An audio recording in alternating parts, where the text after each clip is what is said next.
පුරයට කුමන දිසාවක සිට පැමිණියත් සතපුම් ගණනක් දුරට තුරුමුදුන් ඉහළින් සුදෝ සුදු විසල් චෛත්‍යයක රන් කොටක් දිස්වනවා. එය වූ කලී ලෝ පසිදු ස්වර්ණමාලී මහා චෛත්‍ය රාජයා වෙනවා. දනන් තුඩ තුඩ රුවන්වැලි මහා සෑය ලෙස හැඳින්වෙන මේ මහා චෛත්‍ය රාජයා පිහිටා ඇත්තේ මහමෙවුනා උයනේ ජයශ්‍රී මහා බෝධීන් වහන්සේ පෙනෙන දුරින් උන්වහන්සේට උතුරු දිගිනුයි. මේ මහා චෛත්‍ය පුරාණ මහා විහාරයේ ප්‍රධාන දාගැබ වනවා.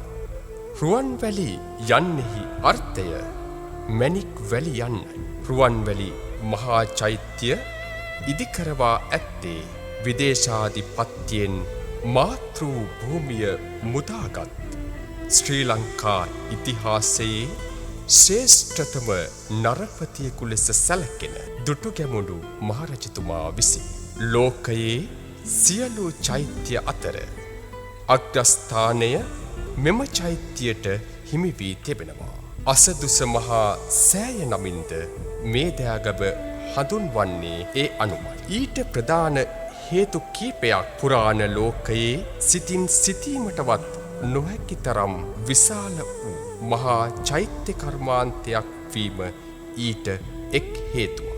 ලංකාවේ පමණක් නොවේ.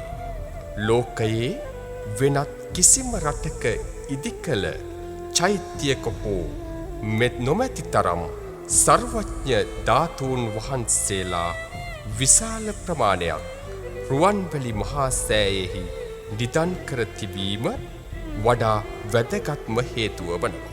මහා වංශය, දීප වංශය ආදී වංශ කතාවලට අනුව මේ මහා චෛත්‍යයේ බුදුන් වහන්සේගේ ද්‍රෝණයක් පමණ වූ ශාරීරික ධාතු නිදන් කර තිබෙනවා. එය උන්වහන්සේගේ ශාරීරික ධාතු වලින් 8/1 ප්‍රමාණයක් බවයි සලකනු ලබන. මේ නිසාම එකල රුවන්වැලි මහා චෛත්‍ය හඳුන්වා ඇත්තේ මහා ථූප යන නමිනු. රුවන්වැලි මහා චෛත්‍ය ඉදිකිරීම පිළිබඳ ප්‍රෞಢ වූත් සද්ධා සම්පන්න වූත් අලංකාර වූත් විස්තර ඇතුළත් කරමින් වංශ කතාවක් ලියවී තිබෙනවා. එය ථූප වංශය නමින් හඳුන්වනවා. ලෝකයේ දාගැබක් පිළිබඳ ලියවී ඇති එකම වංශ කතාව වනුයේත් එයයි. මේ මහා චෛත්‍ය කර්මාන්තය පිළිබඳ ඉතා වැදගත් තොරතුරු රැසක්ම ථූප වංශයෙන් මෙන්ම වංශ කතාවලින් හා ජනස්කෘතියෙන්ද අපට ලබාගත හැකි වනවා. ස්වර්ණමාලී දෙව්දුව පිළිබඳ රසවත් පුවත එලෙස ජනස්කෘතියේ එන කතා පුවතක්. රුවන්වැලි මහා චෛත්‍ය ඉදිකළ ස්ථානයේ එකල තිබී ඇත්තේ රන් තෙලඹු ගස. චෛත්‍ය ඉදිකිරීමට නම් මේ ගස කැපිය යුතුම වනවා. එහෙත් මේ මහා වනස්පතියේ වූ විමානයක විසූ ස්වර්ණමාලී නම් අතිශය රෝමත් දෙව්දුවක් ඊට විරුද්ධ වනවා.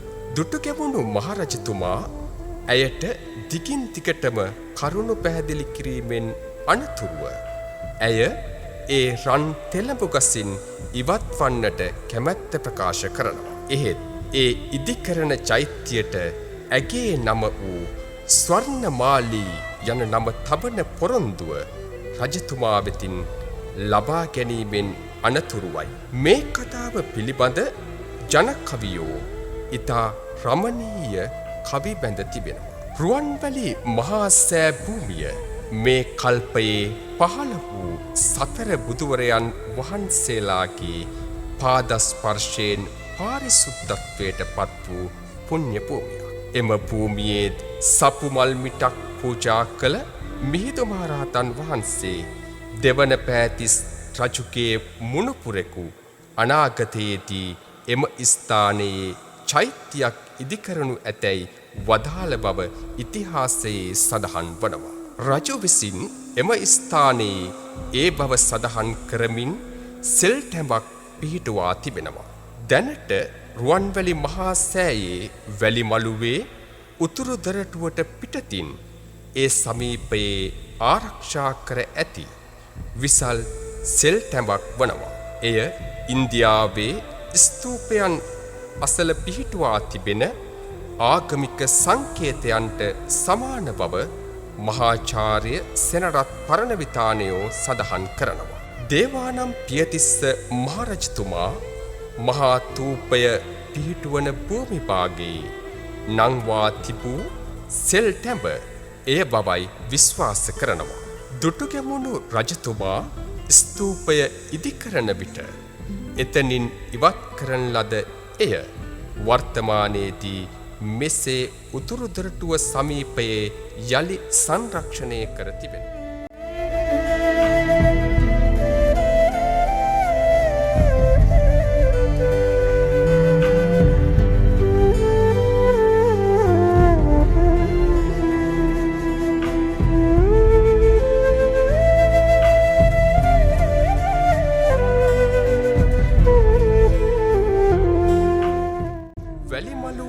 ඇතුළින් වර්තමාන ඇත්පවුර පිහිටා තිබෙනවා.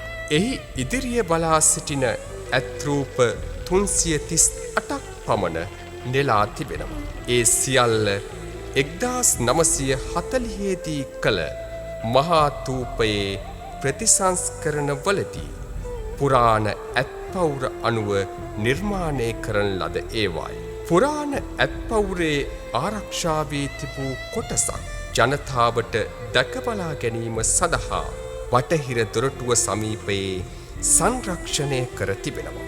ඇත්පවුර ඇතුළත උස්සූ වේදිකාවේ සලපතල මළුව ලෙස හඳුන්වනු ලබනවා. ගල් අතුරා ඇති හේයින් ඊට ඒ නම ලැබී තිබෙනවා. රුවන්වැලි මහා සෑයේ වැලි මළුව සහ සලපතල මළුව ප්‍රමාණයෙන් අක්කර 10කට වඩා විශාල වනවා. ස්වර්ණමාලී මහා චෛත්‍ය රාජයා සලපතල මළුව මැත්තේ සුවිසල් කිරිබුබුලක් සේ උදාර විලාසයෙන් අහස් කැබට නැගී තිබෙනවා. වර්තමාන රුවන්වැලි මහා සෑයේ උස අඩි 338ක් වෙනවා. විස්කම්භය අඩි 370ක් පමණ වනවා. දුටුගැමුණු මහරජතුමා ඉදිකළ මුල් ස්තූපයේද ප්‍රමාණයෙන් ඊට සමීප වනවා. එහි උස 120ක් රියනක් වූ වග සඳහන් වනවා. වර්තමාන මිම්මෙන් එය අඩි 250ක් පමණ උසක් ලෙසයි සලකනු ලබන්නේ. සලපතල මළුව පුරා ඉතා වැදගත් ස්මාරක රැසක් පිහිටා තිබෙනවා. එහි නැගෙනහිර දොරටුවේ දකුණු පස ඇති විශාල සෙල් පිළිමය මේ වහා දාකැප් කර්මාන්තය කර වූ දුටුගැමුණු මහරජතුමාගේ පිළිමයක් බවට විශ්වාසයක් පවතිනවා. ඉතා රමණීය ලෙස නෙලා ඇති දුටුගැමුණු ප්‍රතිමාව රජෙකුගේ ප්‍රෞಢත්වය මෙන්ම සැදැහැවතුකුගේ ශාන්ත භාවයන්ද මැනවින් ප්‍රකට කරනු ලබනවා.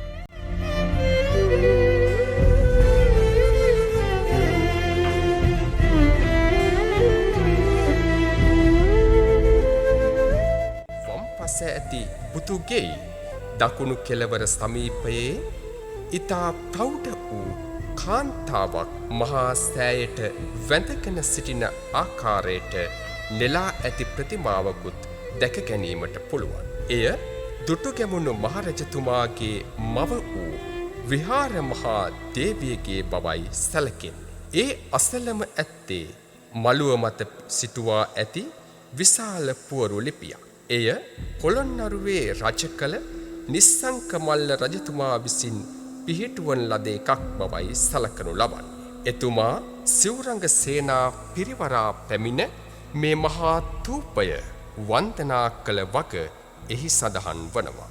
මහා සෑයට සත්කව්වක් දුර දක්වා සතුන් මැරීම තමා විසින් තහනම් කර අභය දෙන ලද බව ඉන් පැහැදුණු දෙවිවරු රජුන් සමග කතා කළ වගත් එම සිල්ලිපියේ සඳහන් වනවා. සලපතල මළුවේ දකුණු පස සෑය සමීපයේ දැකගත හැකි රුවන්මාලී මහා සෑයේ සෛලමය කුඩා අනුරුවක්ද නිස්සංක මල්ල රජතුමාගේ නිර්මාණයක් බවට සඳහන් වනවා.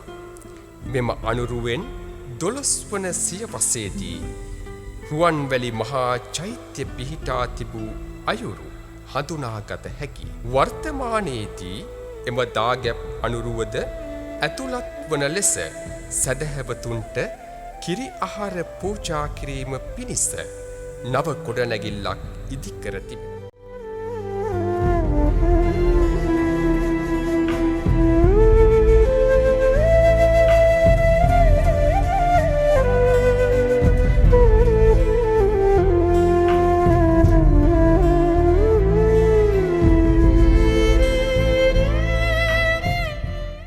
සලපතල මළුව ඇති බුදුගෙය මෑත ප්‍රතිසංස්කරණවලදී ගොඩනැගුවක් බවයි සඳහන් වන්නේ. එහි ඉදිරි පෙළෙහි පෞරාණික බුදු පිළිම 4ක් සහ බෝසත්රුවක් තැන්පත් කර තිබෙනවා. එම බුද්ධ ප්‍රතිමා මේ මහා භද්‍ර කල්පයෙහි පහළ වූ කකුසඳ, කෝණාගම, කාශ්‍යප හා ගෞතම යන 4 බුදුවරයන් වහන්සේලාගේ බවයි සඳහන් වන්නේ. බෝසත්රුව මතු බුදුවන මෛත්‍රී බෝධිසත්වයාණන් වහන්සේගේ නිර්මාණ ලක්ෂණ අතින් මෙම බුදු පිළිම අමරාවතී ශෛලියට සමීප වන බවත් විද්වත්තු පවසනවා. මේ පිළිම නිසා පස් පිළිම බුදුගෙය ලෙස එම බුදුගෙය හඳුන්වනු ලබනවා. බුදුගෙහි මෙම පිළිම ඇති කොටසට වම් පසින් කුඩා කුටියක තවත් හිඳි පිළිමයක් දැක ගැනීමට පුළුවන්. තනි කළු ගලකින් නිමවා ඇති මෙම බුදු පිළිමය පසු කාලීනව වර්ණ ගන්වා තිබෙනවා. සලපතල මළුවේ දකුණු පස ඇති සෙල්රුව භාතිකාභය රජතුමාගේ බව හඳුනාගෙන තිබෙනවා.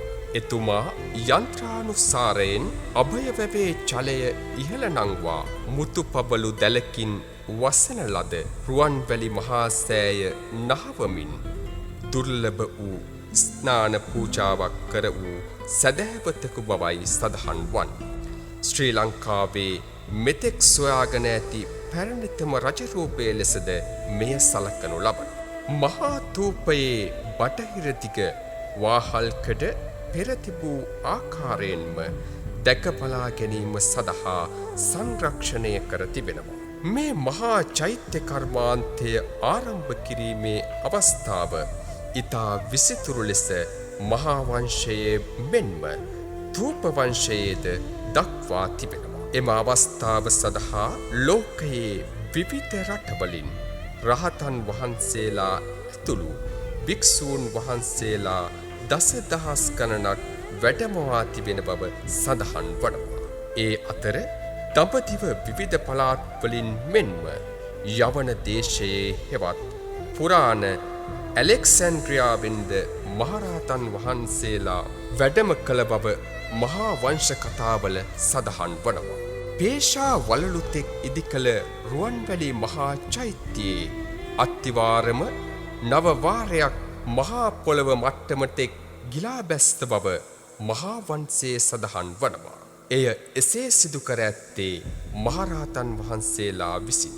මේ සුවිශාල චෛත්‍යයේ අධික බර දරාගත හැකි වන ලෙස පොළවේ පිහිටි ගල දක්වා ගැඹුරට ඉතා ශක්තිමත් අත්තිවාරමක් දමා ඇති බව එමකින් හෙළිවනවා. එහි ගැඹුරු රියන් 7යි. මේ ගැඹුර අඩි 17ත් 20ත් අතර විය හැකි බව විද්වත් මතවලින් පෙනී යනවා. එකී අත්තිවාරම කෙතරම් ශක්තිමත් ලෙස දැමුවේද යන වක වංශ කතාවල පියවරෙන් පියවරට ඉතා සවිස්තරාත්මකව දක්වා තිබෙනවා. ඉන් පසුව අත්තිවාරම මත පේෂා වලලු 3 ඉදිකර තිබෙනවා. චෛත්‍යයේ තැන්පත් කිරීම සඳහා ද්‍රෝණයක් පමණ සර්වඥ ධාතුන් වහන්සේලා සෝනුත්තර නම් මහත් ඍද්ධිඵල ඇති සාමණේර හිමි නමක් විසින් නාලොවින් වැඩම කෙරෙනු වක වංශකථාකරුවෝ විචිත්‍රාකාරයෙන් දක්වා තිබෙනවා. එම සර්වඥ ධාතුන් වහන්සේලා වූ කුසිනාරාවේ ධාතු බෙදීමේදී රාමග්‍රාමයේ රජවරුන්ට ලැබුණු ධාතුන් වහන්සේලා ද්‍රෝණයක් බවයි සඳහන් වන්. ඒවා තැන්පත් කර තිබූ දාගැබ මහා වර්ෂා කාලයකදී බිඳී ගොස් ධාතු කරඬුව ජලපහරට හසුව නාලොවට ගසාගෙන ගොස් තිබෙනවා. රජුගේ ප්‍රාර්ථනාව පරිදි ධාතු නිදානෝත්සවයේදී මේ ධාතුන් වහන්සේලා බුද්ධ වේශයගෙන පරිනිර්වාණයේදී මෙන් දකුණු ඇලයෙන් සැතපී තිබෙනවා.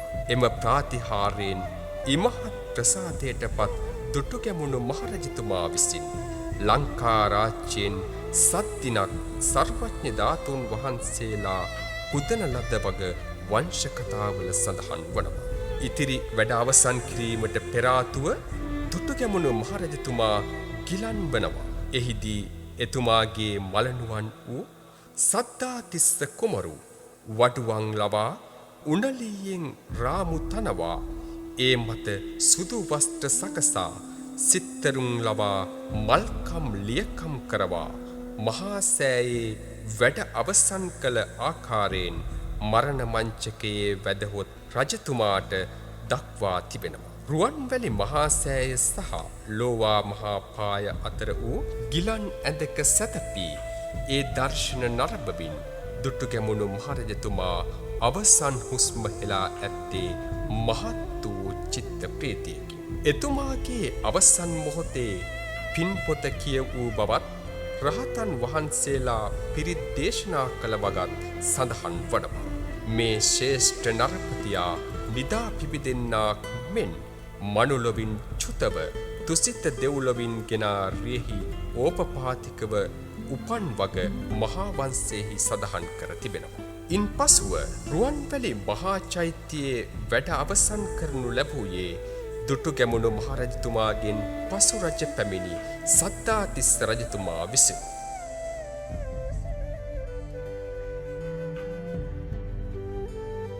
රුවන්වැලි සෑය ඓතිහාසික වශයෙන් වැදගත් වන්නා සේම එහි විද්‍යාමානව පවතින ස්තූපාංග නිරීක්ෂණය කිරීමේදීද වැදගත් වාස්තු විද්‍යාත්මක නිර්මාණයක් ලෙස අපට හඳුනා ගන්නට පුළුවන්. ඒ තුලින් අපගේ අතීත මුතුන් මිත්තන් සතුව පැවති වාස්තු විද්‍යාත්මක දැනුම තාක්ෂණය පිළිබඳ වූ කරුණු බොහෝමයක් සොයා ගන්නට පුළුවන්. එවකට ශ්‍රී ලංකාවේ උසම හා විශාලතම ස්තූපය එය වනවා. එනිසාවෙන් මහා ථූපය ලෙස හඳුන්වා තිබෙනවා. මුල් රුවන්වැලි සෑය පේසාවල්ලු 3 ගර්භය හතරැස් කොටුව චත්‍රය යන අංගයන්ගෙන් යුක්ත වී තිබෙනවා. මහා ථූපයෙහි හැඩය සම්බන්ධයෙන්ද මහා වංශයේ කරුණු සොයා ගැනීමට පුළුවන්. දුටුගැමුණු රජු විසින් දාගැබෙහි හැඩය කුමනාකාරයෙන් වී යුතුදැයි ප්‍රධාන නිර්මාණ ශිල්පියාගෙන් විමසූ අවස්ථාවේදී රන්තලියක් ජලයෙන් පුරවා අතින් දිය ටිකක් ගෙන දිය මතු පිට නැගීය. එවිට අර්ධගෝලාකාර පළඟුවක් මෙන් වූ මහා දිය බුබුලක් පැන නැගුණේය යනුවෙන් එම දිය බුබුලේ හැඩයට ස්තූපය ගොඩනංවන ලෙස ශිල්පියා රජුට පවසා ඇති බව සඳහන් වනවා. මෙම සිදුවීම පිළිබඳව විශ්වසනීයත්වය කෙසේ වෙතත් මහා වංශය රචනා කරන අවධියේදී මහා ථූපය අර්ධගෝලාකාර ගර්භයකින් යුක්ත වූ බව එහි තහවුරු වනවා. එම් ෆුෆේ මහතාට අනුව බුබ්බුලාකාර හැඩය බුද්ධ ධර්මයේ නිතර හුවා දක්වන ලෝකයේ අනිත්‍ය ස්වභාවය උසස් ලෙස පිළිබිඹු කෙරෙන සංකේතයක්. රුවන්වැලි සෑයෙහි ගර්භ ආකෘතිය සම්පූර්ණයෙන්ම අර්ධගෝලාකාර නොවනවා. මුදුනෙහි මදක් පැතලි වී තිබෙනු දක්නට ලැබෙනවා. එය එසේ වන්නේ ගර්භයේ ඉහළින් හතරැස් උපරිභාගයේ සඳහා ඉඩකඩ ඇති කිරීම පිණිස බවයි සඳහන් වන්නේ. පසු කාලීනව සිදු කරන ලද ප්‍රතිසංස්කරණ කර ඇත්තේද බුබ්බුලාකාර ආකෘතියට අඩුවම බවයි සඳහන් වන්නේ. රුවන්වැලි සෑය නරඹන්නෙකුට විද්‍යාමාන වන එක් අංගයක් වන්නේ පේශාවලලු. එය ස්තූපයේ පහළින්ම දක්නට ලැබෙනවා. පේසා වලලු, මේද, පුප්පදාන, වේදිකා, ත්‍රිමාල දී නම් වලින් හඳුන්වනු ලබනවා. මහා ථූපයේ ගර්භය එක පිටේක ගොඩනගන ලද වටකුරු මාලකයන් 3ක ඉහළම මාලකයෙන් පැනනැගෙන ආකාරයට නිර්මාණය කොට තිබෙනවා. මේවායේ උඩ මාලය ඊට පහතින් ඇති මාලයට වඩා කුඩා විස්කම්භයකින් යුක්ත වනවා. මෙම මාලක මහා වංශයේ පාලියෙන් සඳහන් වන්නේ පුප්පදාන යන වචනේ. එහි අර්ථය වන්නේ මල් පුදන ස්ථානයේ යනුවෙනි. ඒ අනුව මෙම මාලක මුල් කාලීනව මල් පිදීම පිණිස භාවිතා කළ බවට අනුමාන කළ හැකියි. වත්මන් ස්තූපවල පේශා වලලුවල මල් පූජා කිරීම දක්නට ලැබෙනවා. එය කාලයකදී මෙය ප්‍රදක්ෂිනා කිරීමට නිර්මාණය කරන්නට ඇතැයි අනුමාන කරනවා. මහා ථූපයෙහි පේශා වලලු ආරම්භයේදී ගඩොලින් නිර්මාණය කර තිබෙනවා. එහෙත් ලච්චිතිස්ස රජු විසින් ඒවා සුදු හුණු වලින් ආවරණය කර තිබෙනවා. මෙලෙස නිර්මාණය වුණු පේශා වලලු පාදයන් විවිධ පොරදම් වලින් පසු කාලීනව අලංකృత වී තිබෙනවා. හත්තිවේදී හෙවත් ඇත් රූපවලින් පේශා වලලු අලංකරණය කර තිබෙනවා. මහා නාග රජු විසින් මහා ථූපයට එය එක් කර තිබෙන බවයි සඳහන් වන්නේ. රුවන්වැලි සෑයේ මුදුන්ම පේශාවේ සිට ගැටිය දිගේ විත්ති තලයේ සිට අඟල් 10ක් හෝ 12ක් පමණ පිටට නෙරා සිටින සේ අඩි 6ක් අඟල් 3ක් පමණ වූ නියත පරතරයක් අතර ඇත් හිස් නිමවා තිබෙනවා.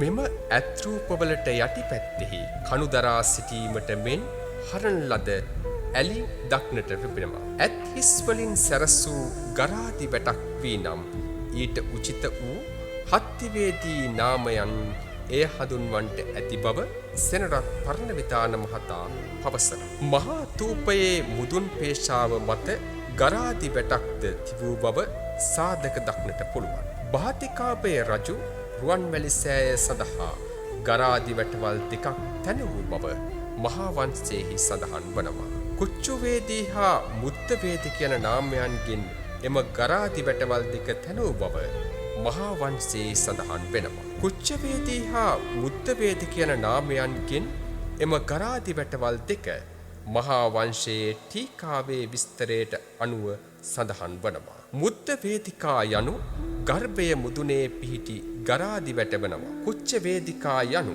ගර්භය හා සම්බන්ධව පැවති ගරාදි වැටක් විය හැකි බවයි සඳහන් වන්නේ. ගර්භය නිර්මාණය කිරීමට ප්‍රථම මුදුන් පේශාව මත ධාතු ගර්භය තැනීම් කටයුතු සිදු කර තිබෙනවා. ඒ පිළිබඳව මහා වංශයේහි දීර්ඝ විස්තරයක් සඳහන් වනවා. මෙහිදී ගල්පෝරු 6ක් භාවිතා කොට ධාතු ගර්භය නිර්මාණය කළ බවට තොරතුරු මහා වංශයේහි සඳහන් වනවා. ඒ අනුව ධාතු නිදන් කිරීමට ගල්පෝරු වලින් සකස් කරන ලද මංජුසාවක් යොදාගත් බව පෙනී යනවා. මෙලෙස නිර්මාණය කරගත් ධාතු ගර්භය තුල ධාතු කරඬුව පමණක් නොව විවිධ වටිනා වස්තුන්ද තැන්පත් කර තිබෙනවා. ඒ පිළිබඳ දීර්ඝ විස්තරයක් මහා වංශයේහි 30 වෙනි පරිච්ඡේදයෙන් අනාවරණය කරගත හැකි වනවා.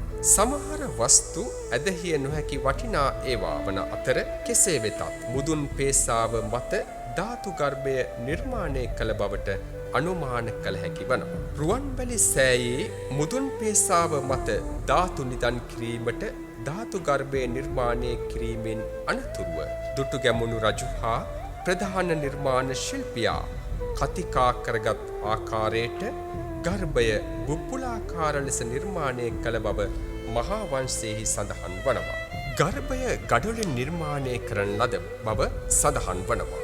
පරණවිතානයන්ට අනුව මහා ස්තූපයන්ගේ විශාල ගර්භයන් සම්පූර්ණයෙන්ම ගඩොලින් පමණක් ඝන ලෙස ඉදි නොකරන ලදැයි සිතිය නොහැක. ගඩොල් හා පස් යන දෙකම භාවිතා කරන්නට ඇති බවයි සඳහන් වන්නේ. පසු කාලීන ගරා වැටීමෙන් හමුවන ස්තූප ගර්භවල බොහොමයක් දක්නට ලැබෙන්නේ පස්. ඇතැම් විට එම පස් ගඩොල් දි รา පත් වීම නිසා නිර්මාණය වූවක්ද විය හැකියි. මහා ථූපයේහි හතරැස් කොටුව මුද්දවේදී භර්මිකා චතුරස්‍රවය ද්‍රෝණ යන නම් වලින් හඳුන්වා තිබෙනවා. හතරැස් කොටුව නිර්මාණය සඳහා ගඩොල් භාවිතා කර තිබෙනවා. පේසාව හා ගර්භයට සම්බන්ධ කොටස ගරාදි වැටක් නිර්මාණය කළා සේම මුදුන් ගරාදි වැටක්ද නිර්මාණය කර තිබෙනවා.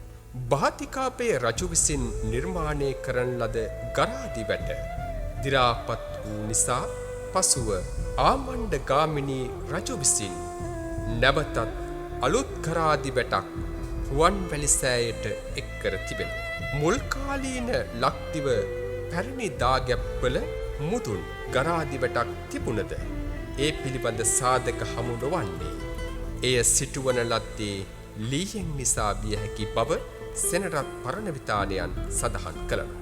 ඒ අනුව මහා ථූපයේ මුල් කාලීනව නිර්මාණය කරන ලද මුදුන් ගරාදි වැට ලීයෙන් තනන ලද බවයි සඳහන් වන්නේ. මෙලෙස නිර්මාණය වූ රුවන්වැලි සෑයේ හතරැස් කොටුවේ පාදම උඩුලි ස්තර බොරදම් වලින් යුක්ත වී තිබෙනවා. හතරැස් කොටුවේ සිරස් බිත්තිවල මතු පිට බිත්ති කුළුණු වලින් සැදි ගරාදි වැට මෝස්තරයෙන් අලංකාර වී තිබෙනවා. මෙම ගරාදි වැට මෝස්තරය හුදු සැරසිල්ලක්ම වශයෙන් නොසැලකූ බව සිතීමට පුළුවන්. දාගැබ් කරවන්නවුන් විසින් චෛත්‍යවල මෙම කොටසෙහි සැබෑ ගරාදි වැටක් ඉදි කරන්නට පුරුදුව සිටින්නට ඇතැයි අපට සිටිය හැකි. වරින් වර චෛත්‍ය ප්‍රකෘතිමත් කිරීමට තිබූ අසීරුකම නිසාම ලීයෙන් ගරාදි වැට තැනීමේ පුරුද්ද අත්හැල බව සිටීමට පුළුවන්. එහෙත් එම අංගය චෛත්‍යයකට අවශ්‍යයි සැලකූ නිසා එය දැක්වීම පිණිස ගඩොලින් හා බදාමින් ව්‍යාජ ගරාදි වැටක් තනන ලද බවයි සඳහන් වන්නේ. හතරැස් කොටුව හතර පැත්තෙහි සූර්ය හා චන්ද්‍ර සංකේත නිර්මාණය කර තිබෙනවා. හතරැස් කොටුවේ පැතිවල ඉරහඳ දැක්වීමේ සිරිත වර්තමානයේදීද දක්නට පුළුවන්. සූර්ය සංකේතයේ හැදින්වනුයේ බුදුරදුන් සූර්ය වංශයෙන් පැවතෙන නිසා විය හැකි බවයි පරණවිතාන මහතා සඳහන් කරන්නේ. රුවන්වැලි සෑයට හතරැස් කොටුව එක්වීමෙන් පසුව ඡත්‍රයත් ඒ මැදෙහි සවිකරන තිබෙනවා. ඡත්‍රය යම්කිසි දණ්ඩයකින් උසුලා සිටියා විය හැකි. ලක්දිව පැරණි දාගැබ්වල ඡත්‍රයක් තිබූ බවට හා ඉන් සමහරක් ගලින් කළ ඡත්‍රයක් වූ නිසා එම ගලින් නිම වූ යෂ්ටියක් මගින් එම ඡත්‍ර උසුලා සිටියා විය හැකි බව පරණවිතානයන් අනුමාන කරනවා. රුවන්වැලි සෑයෙහි ඡත්‍රයන් අලුත් වැඩියා කිරීම, රන් ආලේප කිරීම විවිධ රජවරුන් විසින් සිදු කර තිබෙනවා. අනුරාධපුරයේ හා ලංකාවේ අනෙක් ස්ථානවල පිහිටි ස්තූප මළුවල විශාල ගල් කණුවල ශේෂයන් හමු වී තිබෙනවා. අභයගිරිය හා මිරිසවැටි යන චෛත්‍ය ගර්භයන් තුල පිහිටා තිබූ බවත් චෛත්‍යයේ නටබුන් වූ කල ඒවා සෑ මළුව මත ඇද වැටුණු බවත් සිතීමට පුළුවන්. මේ පිහිටීම පිළිබඳ නිශ්චිත තොරතුරු දැන ගැනීම අපහසු වත් ඒ පිළිබඳ කිසිදු සාධකයක් සොයා ගැනීමට නොහැකි බැවින් ඒ පිළිබඳව නිශ්චිත ප්‍රකාශයක් සඳහන් කිරීම අපහසු වී තිබෙනවා. රුවන්වැලි සෑය මළුව මත කුඩා චෛත්‍ය දෙක නටබුන් තිබූ බව ස්මිතර් මහතා වාර්තා කර තිබෙනවා. ඔහු ඒවා දකින විට ගඩොල් සුන්බුන් වලින් පිරී තිබුණු බවයි සඳහන් වන්නේ. එක් එක් ගොඩනැගිල්ල මැත්තේ කෙලින් අතට සිටුවන ලද රළු ගල් කණුව බැගින් වූ බව ඔහු විසින් සිය වාර්තාවල සඳහන් කොට තිබෙනවා. මේ වන විට ඒවා මුළුමනින්ම විනාශ වී ගොස් හමාරයි. ඒ අනුව පුරාණයේදී සිංහලයන් විසින් ගර්භය මැද්දේහි ගල් කණුවක් බහලන බව තහවුරු වනවා. ඒ අනුව එම ගල් කණු ඡත්‍රවල යෂ්ටි නොවන බවත් පෙනී යනවා. එසේම ඒවායේ මුදුනත වටකුරු වූ නිසාම ඒ මත කිසිවක් දරා සිටීමට නොහැකි වී තිබෙනවා. දිව්‍යාවදනයේ සඳහන් ස්තූපාංග අතර යූපය නමින් හැඳින්වෙන්නේ ගල් කණුවක් පිළිබඳව සඳහන් වනවා. ඒ යූපය නමින් හැදින්නූ ගල් කණුව ගර්භ මධ්‍යෙහි නිර්මාණය කළ ගල් කණුව යයි සිතීම යුක්තියුක්ත වන බවයි සඳහන් වන්. මුල් කාලීනව යූපය ලී වලින් සාදන ලද බැවින් ඒවා අතුරෙන් කිසිවක් ආරක්ෂා නොවීමට හේතු වනු ඇතැයි විශ්වාස කරනවා. පසු කාලයේ වන විට එක් චත්‍රයක් මත චවත් චත්‍රයක් සිටිනසේ චත්‍රාවලියක් නිර්මාණය වී තිබෙනවා. මෙම චත්‍රාවලිය පසු කලෙක පොත් කැරැල්ල ලෙස විකාශනය වී තිබෙනවා. රුවන්වැලි සෑයේ හතරැස් කොටුවට පසුව චත්‍ර කිහිපයකින් යුත් චත්‍රාවලියක් නිර්මාණය වී තිබෙනවා. සුරකෝෂ්ඨ යන නාමයෙන් දේවතා කොටුව හඳුන්වනු ලබනවා. ශ්‍රී ලංකාවේ ස්තූපවල චත්‍ර කරවීම 7 වන සියවසේදී පමණ නතර වී තිබුණේ. හතරැස් කොටුව මැද සිට ගඩොලින් කළ වෘත්තාකාර සිලින්ඩරයක් මෙම කුළුණු අතර නමස්කාර මුද්‍රාවෙන් සිටින දේව රූපද වනවා. එම රූපයන් නිසා මෙම සිලින්ඩරාකාර කොටස දේවතා කොටුව නමින් වර්තමානයේ විවහාර වනවා. ගරා වැටී තිබුණු රුවන්වැලි සෑය නැවත ප්‍රතිසංස්කරණයේදී එහි නිර්මාණය කළ දේවතා කොටුව වර්තමානයේ දක්නට ලැබෙන දේවතා කොටුව බවයි සඳහන් වන්නේ. චෛත්‍ය මුදුනෙහි සවි කරන ලද චත්‍රය වෙනුවට චත්‍ර කිහිපයක් සවි කිරීම නිසා ඒ චත්‍රාවලියක් බවට පත් වී තිබෙනවා. එම චත්‍රාවලිය කොත් කැරැල්ලක් ලෙස විකාශනයට පත් වූයේ ක්‍රිස්තු වර්ෂ 5 වන සියවසේදී පමණ බවයි සඳහන් වන්නේ. දේවතා කොටුව මත ගඩොලින් කළ කේතුකාකාර කොටස කොත් කැරැල්ල නමින් හඳුන්වනවා. කේතුව ක්‍රමයෙන් සිහින්ව මතුවිට ඇලි සහිත වනවා. රුවන්වැලි දාගැබේ දකුණු වාහල්කඩ තුලින් මෑතකදී සොයාගනු ලැබූ දෙවන හෝ තුන්වන සියවස් වලට අයත් විය හැකි ස්තූපයේ ආකෘතියෙන් නිම කළ රත්රන් හා පළඟු කරඟුඩු වලින් එම කාලයේ වන විට රුවන්වැලි සෑයෙහි කෞතුකාගාර කොත් කැරළි තිබූ බව හැඟී යනවා. කොත ටුපිකා ලෙස හඳුන්වනු ලබනවා.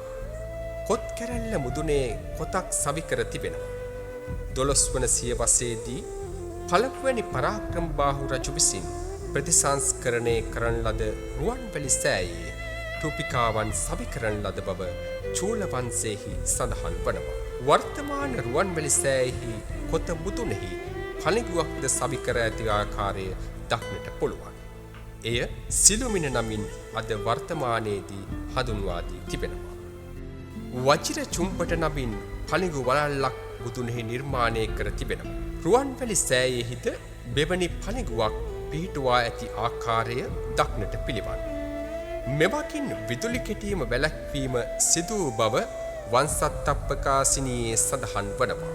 මහා වංශ ටීකාවට අනුව පෙනී යන්නේ පළඟු වලල්ලක් පිහිටුවීමෙන් විදුලිය කොටන විට එය මෙකී වලල්ලට වැටීමෙන් ස්වභාව ධර්මයේ මගින් වුවද එවැනි උවදුරකින් දාගැබ මුදුනේ පිහිටි මැණික ආරක්ෂා වන බවයි. වර්තමානයේ වන විට මෙකී සියලු අංගයන්ගෙන් පරිපූර්ණ දාගැබ් වහන්සේ නමක් ලෙස ස්වර්ණවාලී සෑය නිරීක්ෂණය කරන්නෙකුට ප්‍රත්‍යක්ෂ වනවා. එවකට පළමු පේසාවේ තැනින් තැන සිරිපතුල් ගල් පිහිටා තිබෙනවා. නමුත් අදේම සිරිපතුල් ගල් පළමු පේසාව අසල සලපතල මළුවේ දක්නට තිබෙනවා. මෙය මෙලෙස නිර්මාණය කරන්නට හේතුව නම් 16 ස්ථානයක සිට මහා තූපයට පසක පිහිටුවා වන්දනා කිරීම සඳහා මෙලෙස සකස් කර තිබෙන බවයි සඳහන් වන්නේ.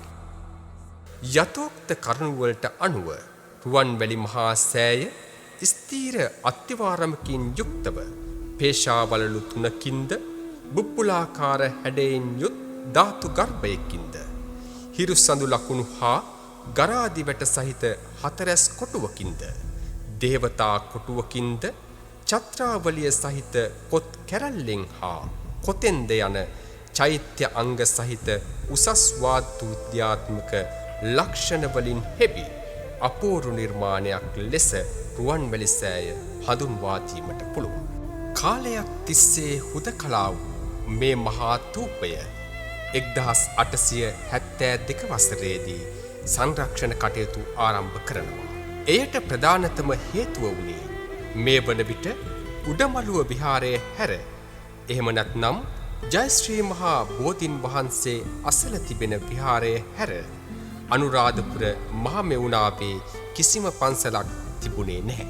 පොසොන් කාලයට පමණක් උඩමළුවේ භික්ෂූන් වහන්සේ නමක් වැඩමලා රුවන්වැලි සෑය ගාව ආගමික වතාවක් සිදු කර නැවතත් වඩිනවා.